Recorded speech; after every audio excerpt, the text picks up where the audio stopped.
This is the first time I had ever driven into Dokis First Nation. I'm here because I got a personal invitation from knowledge keeper Norm Dokis Jr. He promised me an adventure that would be unlike anything I had ever experienced. We'd be spending a weekend on the land for a moose harvest, living off-grid, sharing stories, and supporting each other with our various projects. With this video, I'm going to show you what that trip was like.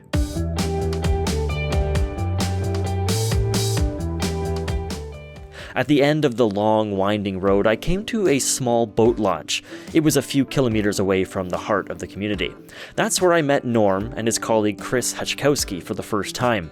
Chris is the principal of Indigenous education programs at Nipissing University in North Bay, and he is part of the reason why I was invited on this trip. Before I tell you about that, we've got a lot of gear to load up. As we set off from shore, we talked about how we'd be coming together on this project. Norm is on a mission to preserve and share his community's culture and traditional knowledge, and he wanted us there to help document the weekend with a fresh perspective. Hi, I'm Norm Dokis, and I am from Dokis First Nation, and I'm a historian and loving life on the land. Why do you want to preserve this traditional knowledge in this way? Well, I think it's important for future generations. And I remember, listening to stories when I was young and how it's important to carry on those stories and that traditional knowledge of our people. It's something that needs to be shared with everyone so that we learn from the land. Yeah. Chris, meanwhile, is working to develop teaching materials to bring Indigenous knowledge into the classroom. At Nipissing University, he's helping to train the next generation of teachers who might benefit from using this material. The Ontario curriculum has been asking teachers to implement Indigenous knowledge for the past 20 years. Research has shown that a number of non-Indigenous teachers have challenges when trying to implement and deliver Indigenous content. Land-based teachings is, in my opinion, one of the more authentic ways in which non-Indigenous peoples can really begin to understand the community, understand the teachings. So this project is meant to deliver that information to teachers as best as we can. I should probably tell you a bit about myself, too. I'm a journalist by trade, but for the last couple of years, I've been working on a passion project. It's a series of short documentaries called Living History with Warren Schlody. On my YouTube channel, you'll find stories from Ontario's past that are still relevant and visible in the present day. Now, back when I was a reporter on Manitoulin Island, I had some amazing experiences working with First Nations. So when Norm and Chris asked me to be a part of this project, I quickly said yes. I would be there to film some of the traditional teachings, and then Chris could use those videos to make learning materials for his school. By now, we were 20 minutes into our journey to Norm's lodge, and I could already tell I'd be learning a lot this weekend. Norm lives his life in line with Indigenous traditions and a humbleness to the Creator. That was pretty apparent as we pulled up to a special spot on the shore of the French River. Norm picked out a cedar tree and hung a pair of moose clavicles from its branches, and then he explained why that was important. In the old days, you would put part of your successful hunt or your fishing trip, leave it in a place like a portage or some place that somebody else is going to pass by, and they'll see what you have harvested. So if another family or another group of people came by there, they would say, oh, Norm and his family got a cow and a calf, and they hung some bones up here for us, and they've got some meals to share. And I think it's also in secondary, it's you don't throw away your bones and your scraps basically of your harvest into the dump. I find that's disrespectful for the animal. I think you should return it back onto the land, that other animals can utilize that food, you know. From there, we kept going downriver until we reached Norm's off-grid camp. After unloading some of our gear, we started getting some jobs done around the property. We got our dinner ready and arranged some supplies for tomorrow when we'd make our trip onto the land to our hunting spot. You have to plan your meals out, plan where you're going to sleep, all kinds of things like that. You know, weather can turn fast, and what if it rains? Well, then we need a tarp or something to cover us, right? And so the planning into a weekend like this is very important. And it comes with experience too, because when we're younger, we did say many times, we're just gonna go and live off the land. And we weren't always successful, and we were very hungry and cold and wet many times. That evening, we also set a fishing net to provide us with some food during our camping trip. Later on, after Norm's partner and his daughter arrived, Norm showed us how to make a moose call using materials from the land. He made the cone out of a big sheet of birch bark and then stitched it together with the roots of a spruce tree.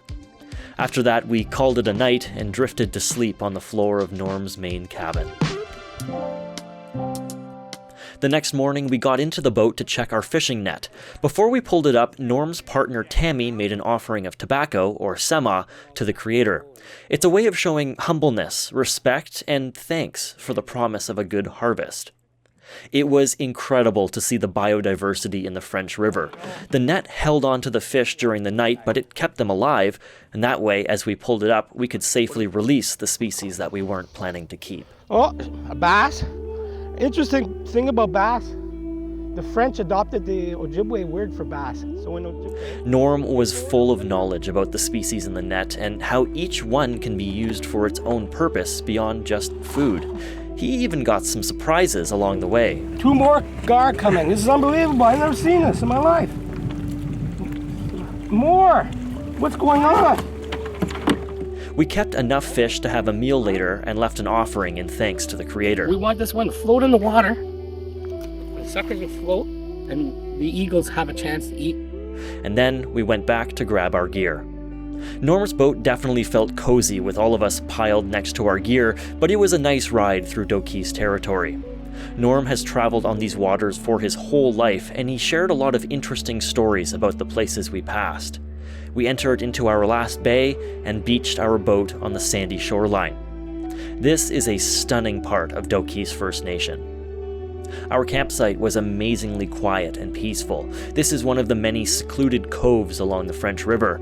The sandy beach opened into a flat forest with big gaps between the trees and a soft, thick bed of pine needles. Behind us was a big wetland where moose often passed through. After we got our tent set up, Norm prepared some moose meat for us from a cow and a calf that he had harvested a couple of weeks earlier.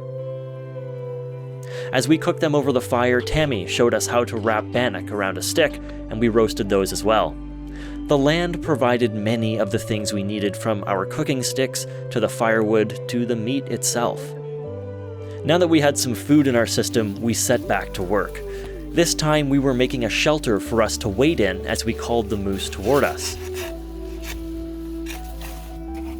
Even though he works hard to preserve his traditional ways, Norm isn't afraid of using modern building materials.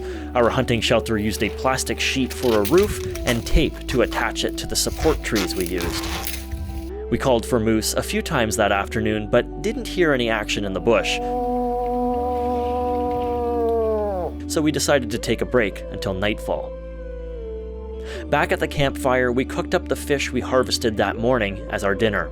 If you've never had the opportunity to have fresh fish straight out of the water, it is incredible. Daylight faded to night as we sat around the fire. Norm had plenty of stories to share, and the hours slipped away until it was time for one last moose call. The bright moon lit the way through the forest to our shelter. As we settled in and silence returned to the landscape, Norm set to work. We thought we may have heard a moose calling back far away, but none came close enough to us on this trip. We tried a few more times, but soon it was time to call it a night. What's really important, though, is actually getting out there, attempting the harvest, and it's not always successful. And, you know, when you are successful hunt, then it really kicks in sort of this sixth sense of how to do things. The next morning, Norm led us on a walk around the area. He taught us some of the signs that moose have been around recently, like snapped twigs and scratches on the trees in the area. Of course, we gave a few moose calls while we were out on the land, too. But soon, it was time to pack up our camp and head back home. We didn't get a moose this time, but we all got something out of the trip.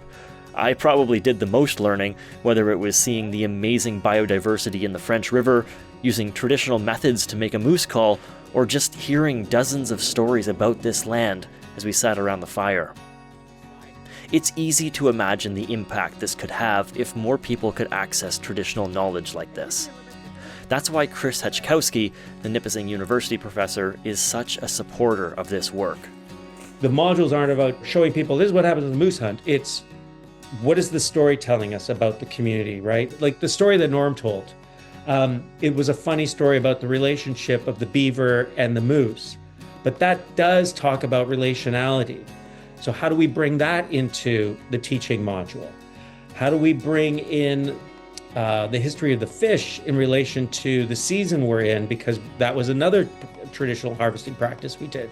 So we're not teaching discrete units of study. We're teaching a holistic understanding, which is traditionally how one understood one's community and lived in community. And it's not only the university that will benefit from these materials. Some members of Dokis First Nation recently started their own history website called Ganawanaguad. These videos will have a home on there, so visitors and community members can learn how people have lived on these lands for thousands of years. It gives people a chance to tell their own stories, again, preserving that history. Sometimes people are carrying things inside, and they just need a chance to be part of something and share their stories, and they're delighted to do so. And your grandchildren are going to be looking at this and saying, well, you know, this is representative of who my grandfather or grandmother was, right? And so it's a time capsule for future generations. Yes. Norm and his family were really generous about sharing their knowledge, and they made this the experience of a lifetime. Next time, I'll try not to scare off all the moose. To them, I say Chimigwech, and to you, I say thank you for watching. Until we meet again, Bamapi.